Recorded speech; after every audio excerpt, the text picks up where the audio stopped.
Alright, Chapter 10, Combining the Senses. There can be little doubt that we possess an unsustainable curiosity about the future. Scott Cunningham. Psychic senses are rarely autonomous. Simply stated, they frequently work together in tandem to provide you with psychic insight. Seldom does it happen where only one sense will be used, though you may have one that's more prevalent than another.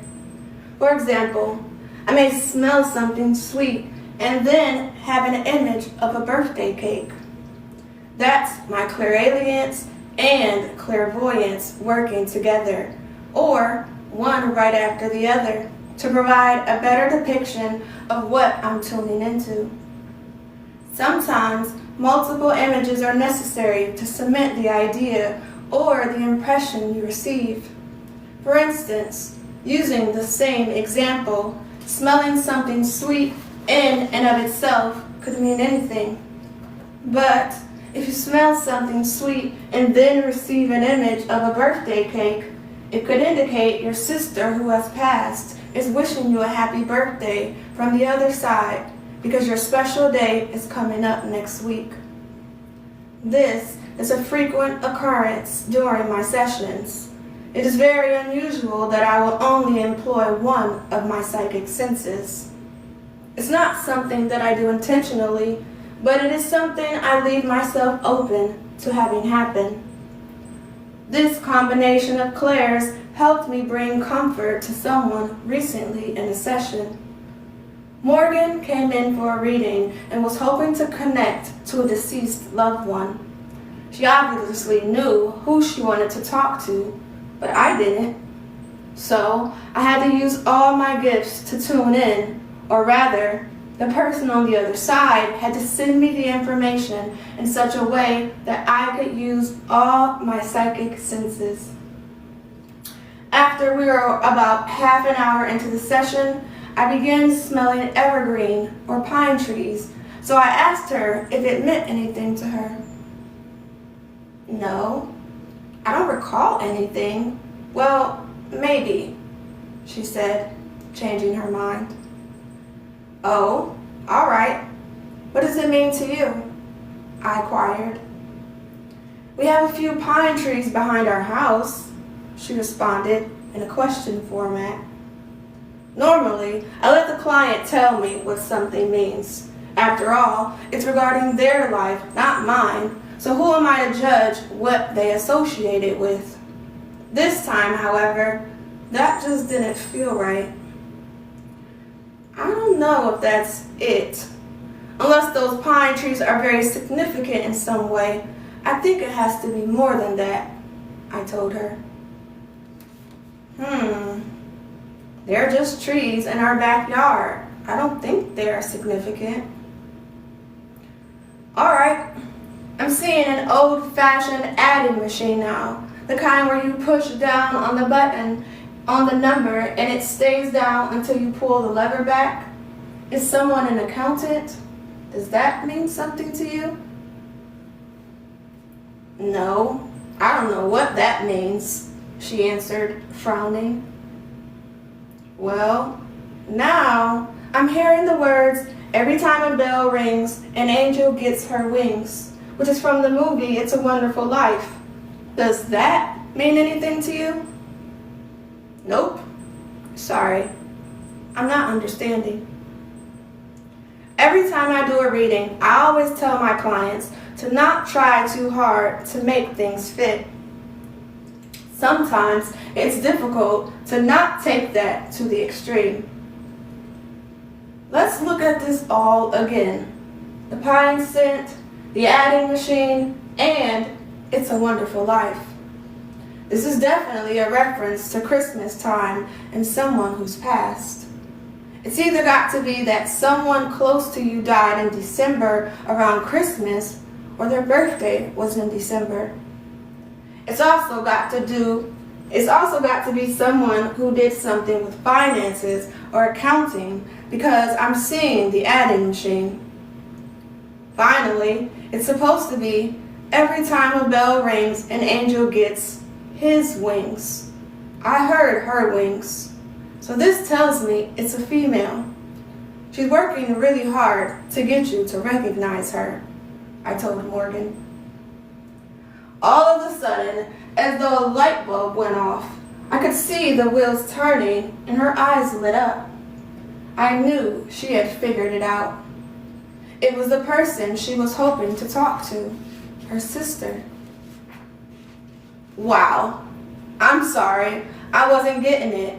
She died in December and worked in a bank. No apologies necessary. I'm just glad it makes sense. She says to wish you a Merry Christmas this year. She doesn't want you to be sad. She wants you to be happy, I shared. That's awesome. Thank you so much, Morgan replied sincerely. She got what she wanted.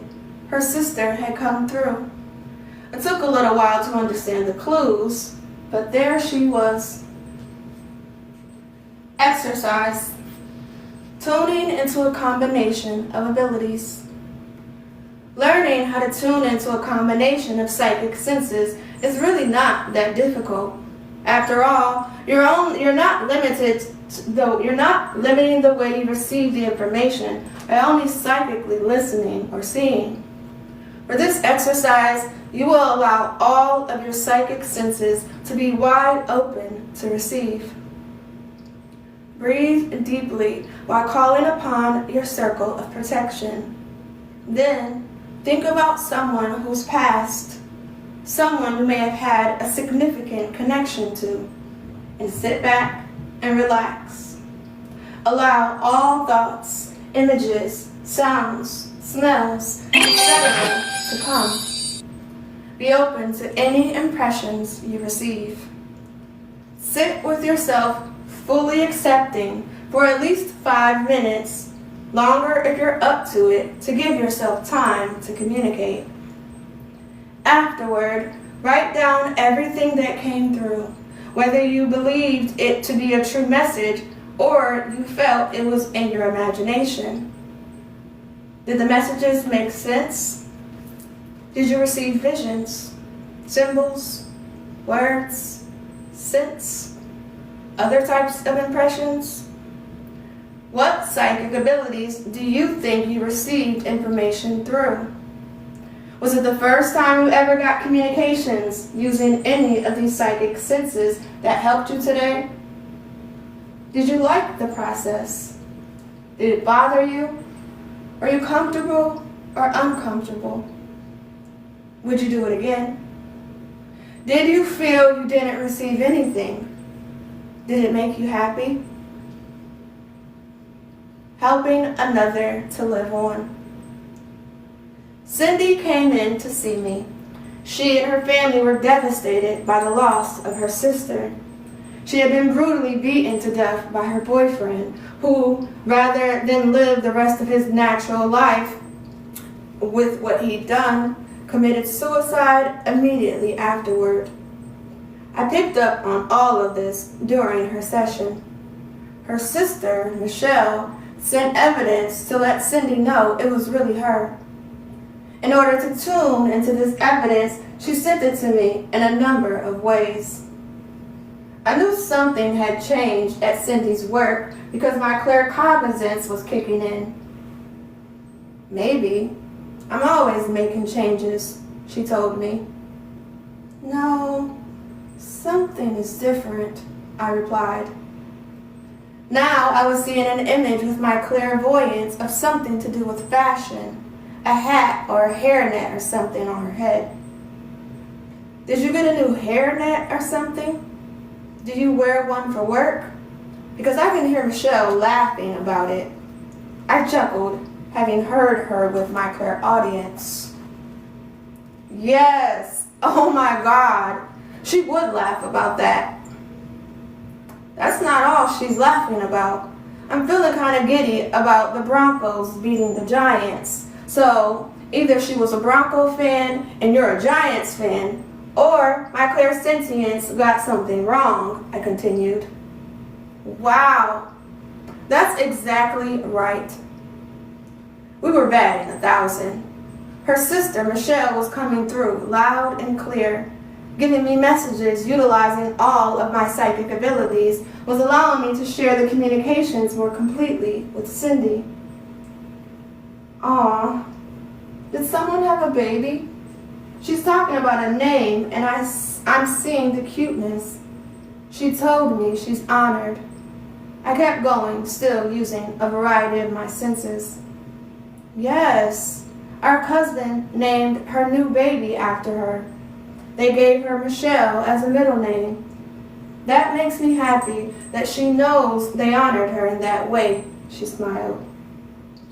So far, Michelle had come through with flying colors. She was able to share so many things with Cindy that there was no possible way she wouldn't be acknowledged. By communicating with me through all of my psychic senses, I was able to give her a more comprehensive reading. Most of the messages were just minutiae, little details that really didn't mean much, but they absolutely signified so much. They were evidence Cindy needed to confirm her sister's presence. What I received next, however, was incredible.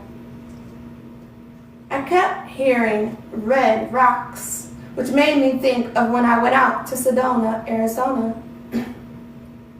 Is there an Arizona connection? I asked Cindy. No. She lived in Colorado before, though. That's kind of close, she responded. I don't know. I'm seeing stones or rocks. And I started drawing a stone wall. What happened next was kind of strange. I became acutely aware of my lungs as they expanded and contracted, breathing in and out. I could feel the breath and how it was sending life through my body, so I shared this with her, and she cried. Is there another M name? I'm picking up that she's with him. I wasn't sure what this meant, but I felt all of it together was very significant. Wow. Michelle had marked organ donor on her license. Mark, a stonemason who lives in Arizona, received her lungs because he needed a transplant. She is always with him. It was my turn to be honored. The goosebumps were flying up and down my body. I was awed by the magnitude of what I had just received. Michelle was an incredible spirit. Even in death, she lived on to save another soul. I was blessed to have been able to share this little bit with her. Exercise. What do you get? Take inventory of yourself. Understanding what would connect you to people you know may help you understand what connects other people to their friends and loved ones. What are some things that stand out about you? If you needed to make yourself known without actually being there, what would you do?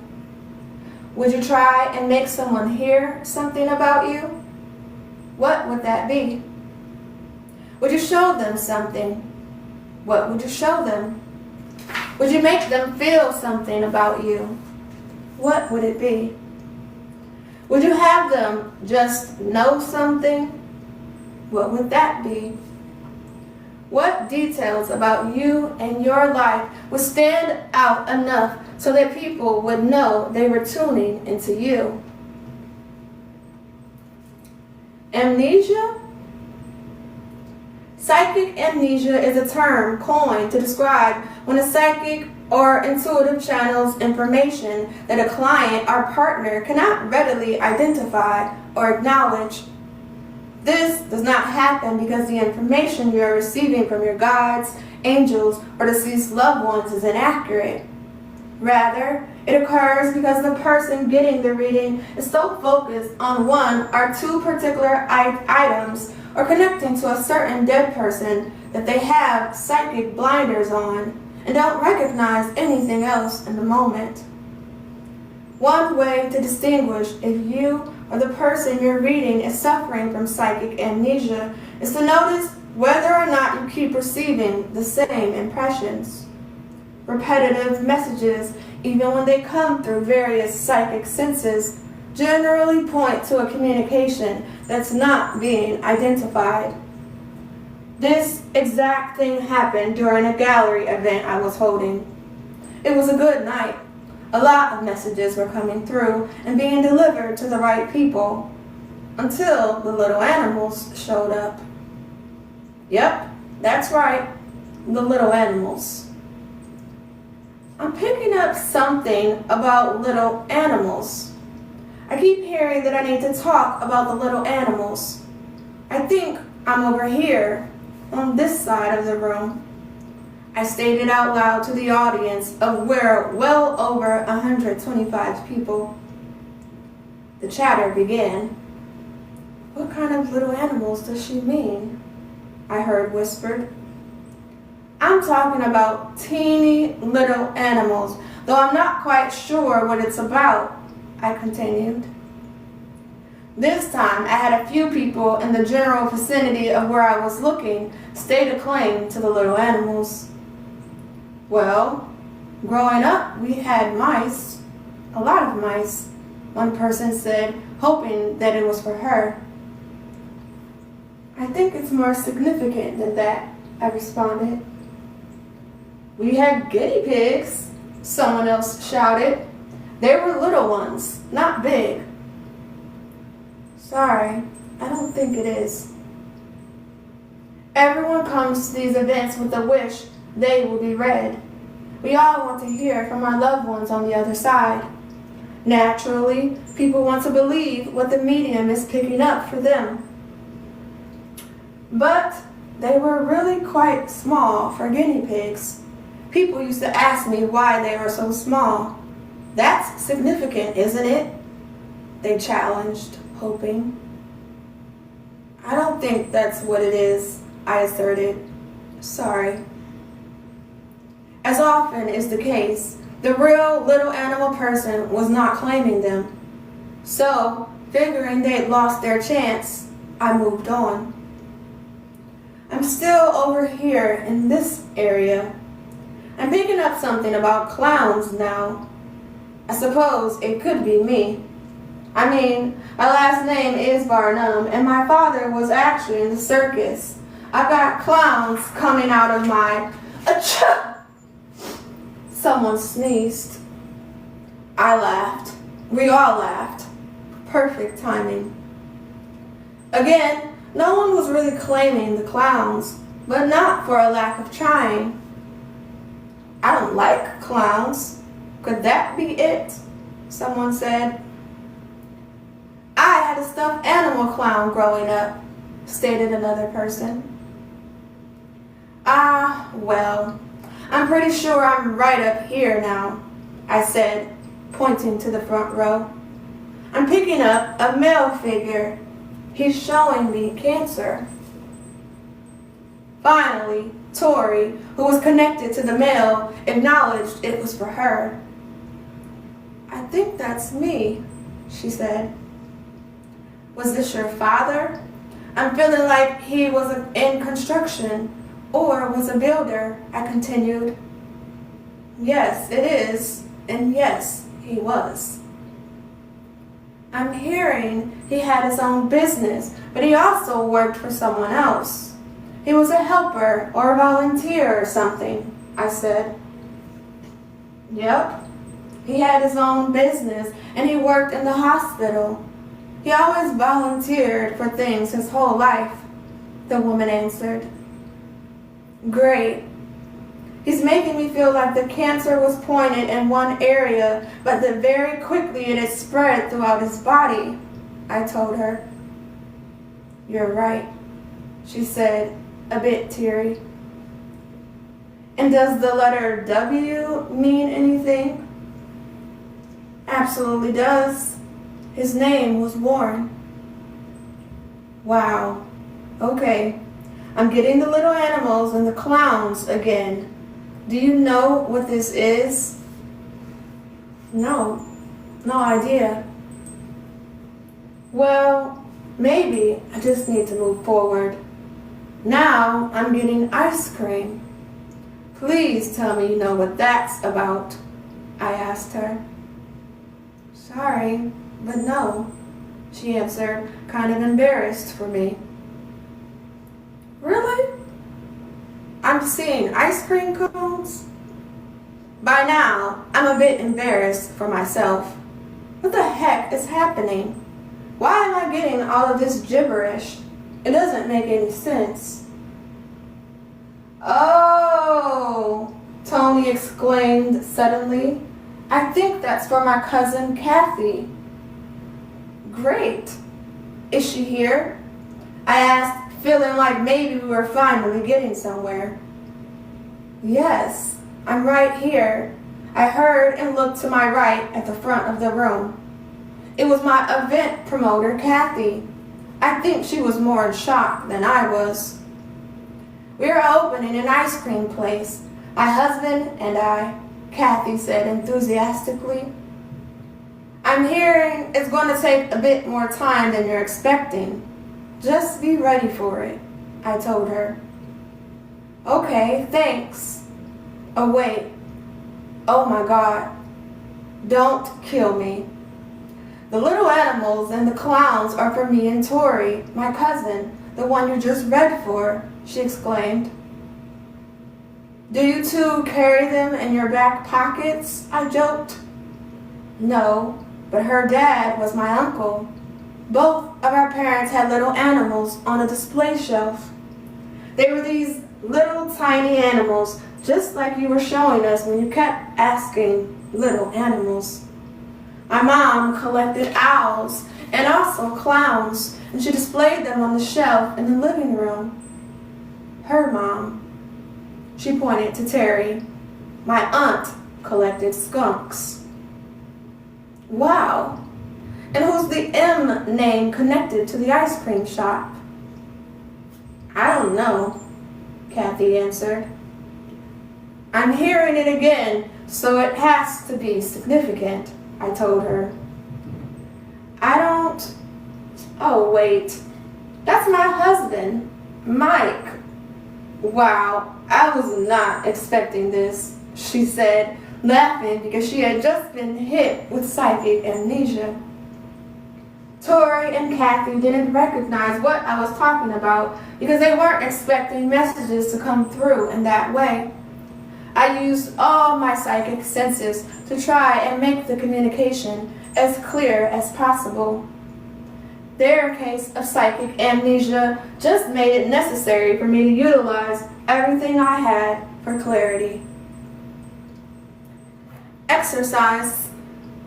Remembering. Boosting your memory on a regular basis will help you avoid psychic amnesia. It will also be an asset when trying to recognize or identify symbolic or oblique messages when they come through using your psychic senses. Get a deck of cards, preferably something other than regular playing cards. If you can use tarot cards or angel cards or the like, it will be better for the purpose of this exercise. Shuffle the cards and then deal out 10 into a pile. Put the rest of the deck off to the side. You won't need them for a while. Take the 10 cards and turn them over, one at a time, looking at them as you do. Once you've flipped every card over, go back to the first and flip it again so you are looking at the back of the card. Continue until all the cards are turned backside up. Now, pick up a pen and paper and write down every detail you remember from each card, beginning with the first. Do you remember what it was? If you don't remember a specific card, tune into your clairs and see what they tell you. Write it down, making a note next to that entry so when you go back you'll know it wasn't your memory, but a psychic impression that you had recording your impressions of that particular card. When you're all done, flip the cards over again and compare. How did you do? Did you remember a lot of details? Did your psychic senses come in clearly? What methodology was prevalent? Were you able to accurately write down each card? Can you describe the colors and pictures on the cards? Is there a title or number for each card that you've remembered?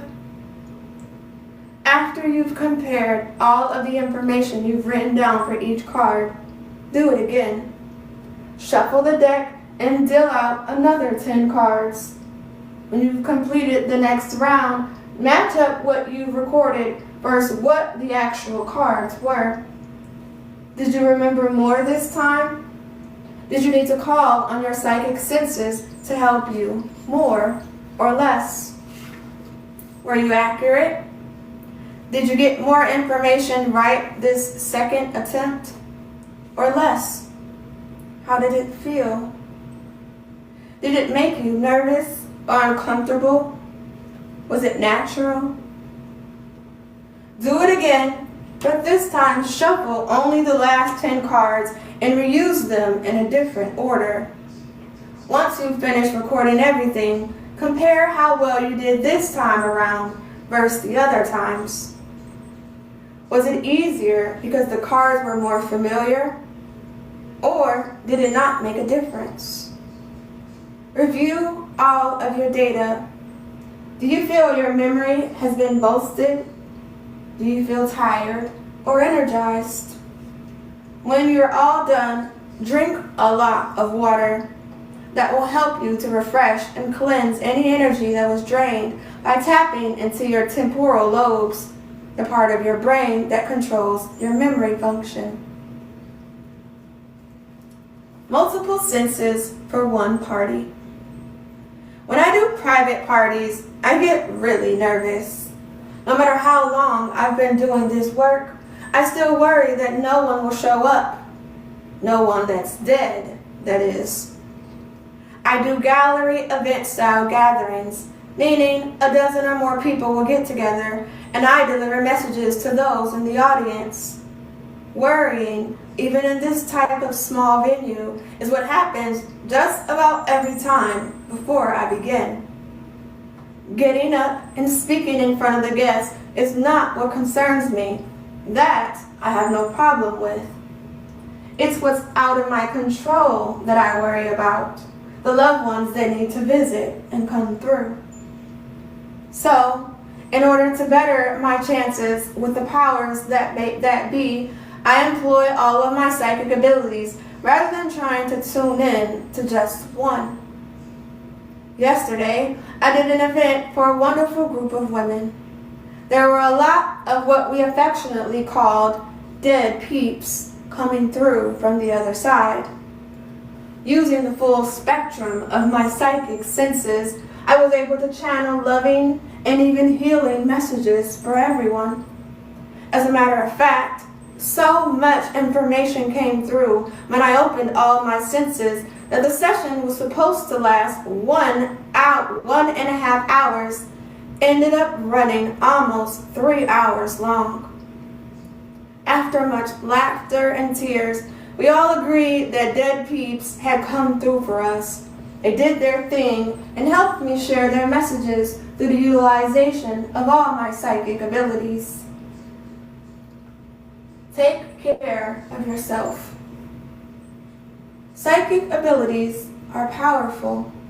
They can also be overwhelming on occasion if you are tired or if you are tuning in for a long time.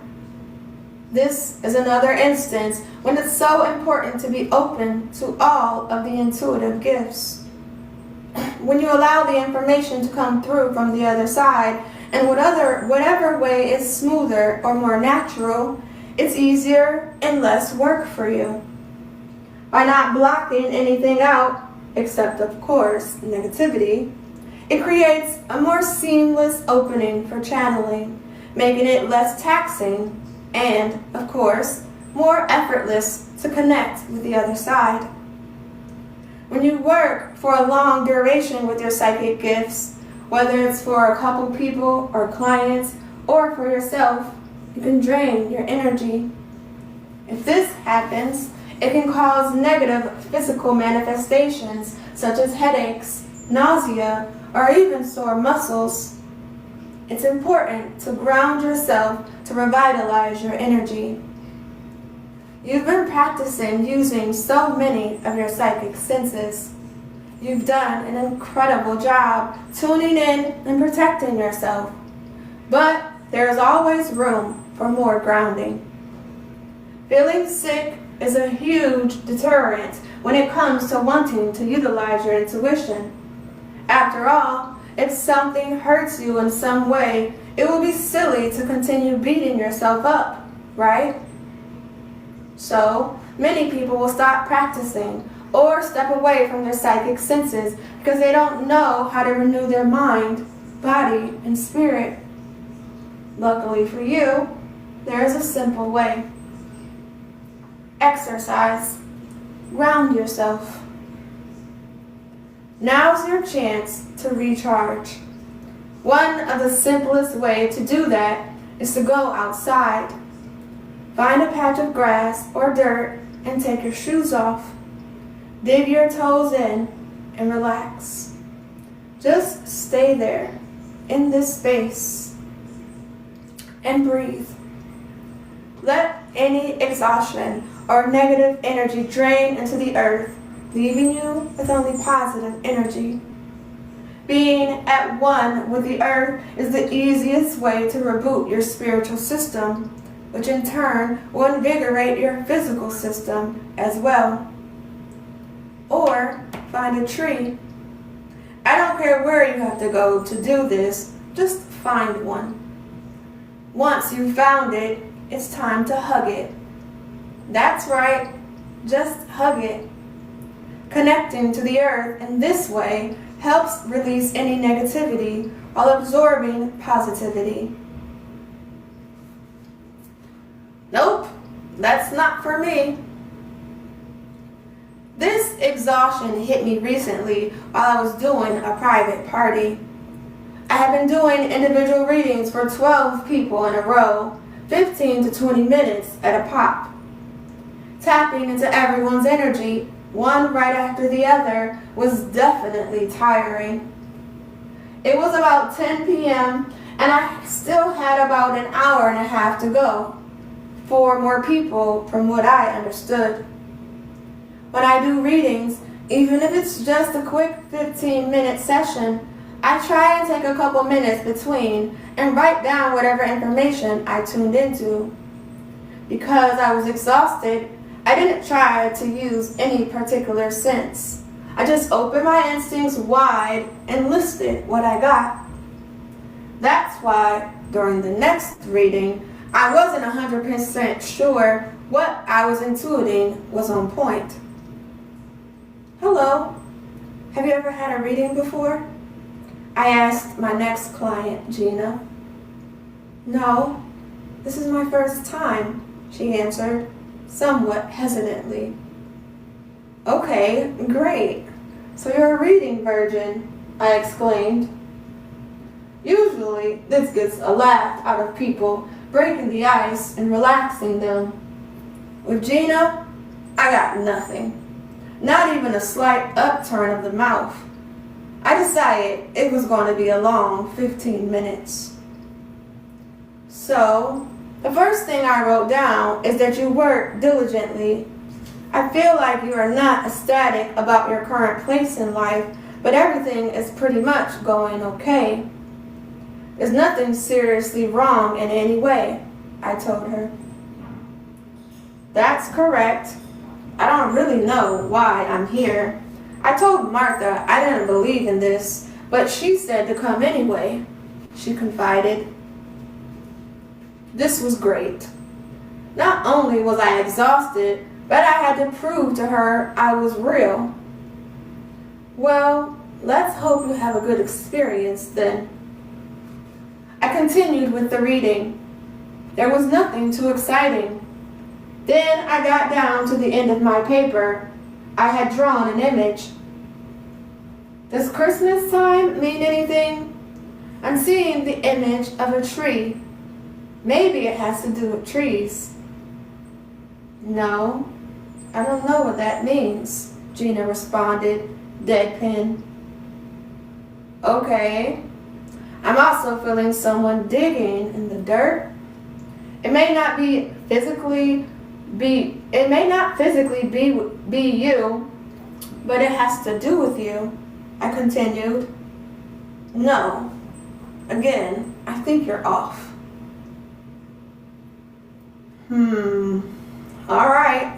Well, it has been a long night. I tried to loosen the atmosphere by chuckling. Her expression didn't change. She just looked at me, waiting. What about horses? Does this mean something to you? I tried. I don't really know what you're talking about. This is not about me, she insisted. She was sure there was no way I could connect to her energy. Well, I saw trees. I feel like I'm digging in the dirt, like a farm, and I'm hearing horses whining, I continued. This time I was a little frustrated. Sometimes I'm off, but this time it felt like I was dead on. Are you sure this doesn't have anything to do with you? Do you work on a farm? Maybe a tree farm? Well, yes, I work at a tree farm, but I don't dig in the dirt or ride horses. I don't take care of the trees. I do accounting inside, she told me, serious as she could be. Really? None of it made sense to her? I was beginning to understand her skepticism. Some people just need everything to be perfectly spelled out in order to trust it is for them. Gina was one of them. It didn't matter how many impressions I shared with her. She couldn't justify it. It seemed beyond logic to her. But I knew I was dead on. I was tuned into her energy. It was okay that she didn't believe it. I was good with that. She thanked me, I thanked her, and we called it a night. Gina's reading took all my psychic senses to perform, and even then, it wasn't easily validated. Every now and again, that happens. We are all doubtful about things we don't understand. I'm even skeptical at times. I don't always accept everything as true, either. Exercise. Skeptical? Grab your pen and paper. It's time to use your memory again. Write down any instances you can remember when you've had doubt about your or someone else's psychic gifts or their ability to tune in.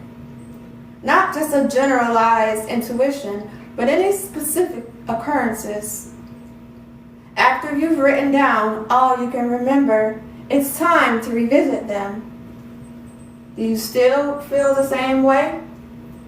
Do you think it was because of the person, or did you doubt the validity of the psychic senses? Do you feel differently toward the person or psychic abilities now? If so, why? If not, how come? When was the last time you felt skeptical? Are you still skeptical? Superpowers. Elaborate divination systems have been in place since the beginning of time. Your own intuitive gifts need not be any less elaborate. Think of all the superheroes. There's Superman, Spider-Man, Wonder Woman, Thor, Green Lantern, and many more. They all have a unique or a superpower that makes them special. You have intuition.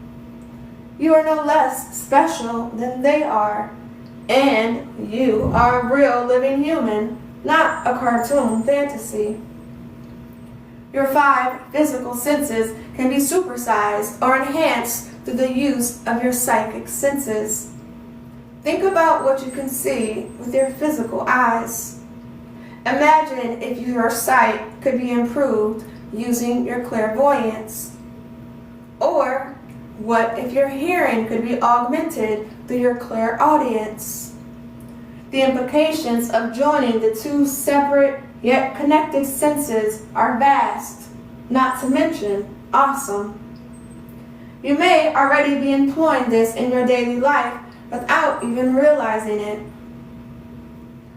I have a difficult time driving at night. It's even worse during bad weather. When it's raining and dark, I cannot see. It's even harder when there's a car coming toward me with its headlights on. I feel temporarily blinded by the bright beams. I have glasses, but even there are times when I really just can't see, and obviously you need to see to drive. On one particularly bad night, I was driving in a snowstorm. I was doing okay until it really started coming down. The area I was driving in was pitch black. There were no streetlights. The only illumination was my car's headlights. Every once in a while, I would come head to head with another driver, and again, I was blinded. It got to the point I was going to have to pull over in the middle of nowhere. The problem was the storm wasn't supposed to be ending anytime soon, and I couldn't just sit with my car off because it was way too cold. So I did the only thing I could think of to do. I pulled over and I asked my guides, angels, and deceased loved ones to allow my psychic sight to enhance my physical sight. Immediately after that, I felt goosebumps. I started driving again, and within minutes, I had a car coming toward me. I got nervous, worried that I would be blinded, but almost as if in a time warp, I saw everything clearly. The oncoming car, the snow, the road, the painted lines on the road. I was not blinded. Thankfully, my sight was enhanced by my clairvoyance. Choosing to combine my psychic senses as well as the critical issue that I had to see where I was going seemed reason enough for the universe to help me out. I was fine during the rest of the drive home. Supersizing your psychic senses is a great thing. Supersizing is only a problem with fast food. Exercise. Supersize it. Think of a physical sense that you'd like to enhance. Your hearing, your eyesight, your sense of feeling. Improving your physical senses will also help your psychic senses. For this exercise, we're going to focus on your eyesight. Pick a tree with leaves or something that has a lot of details and stare at it. Focus on the details of it and then call in your clairvoyance to help you see it even clearer. It may seem the colors become brighter or more intense. It might seem like everything gets larger. Stay with this, focusing on it for at least 15 minutes. Supposing it was a tree, did it change the way you saw the tree? Did it get brighter, darker, more detailed, larger, smaller? Did it seem deeper, more three-dimensional, more flat, or one-dimensional? Did you feel too close to it, too far from it? Try it again with a different object. Did it work better, worse? Was it clearer, more detailed, less detailed, easier, harder? After you're all done, practice supersizing your other senses as well. You are a superhero. Combining all of your psychic senses and using them together or in tandem makes your intuition more accessible and more accurate. Letting go of all the self-imposed restrictions regarding which psychic ability to use gives you the capacity to open up to the other side greater than ever before. Don't worry about the process or how it works. Just expect that you will utilize all of your gifts, just like a superhero. You have a boundless capacity to connect to all of your psychic senses.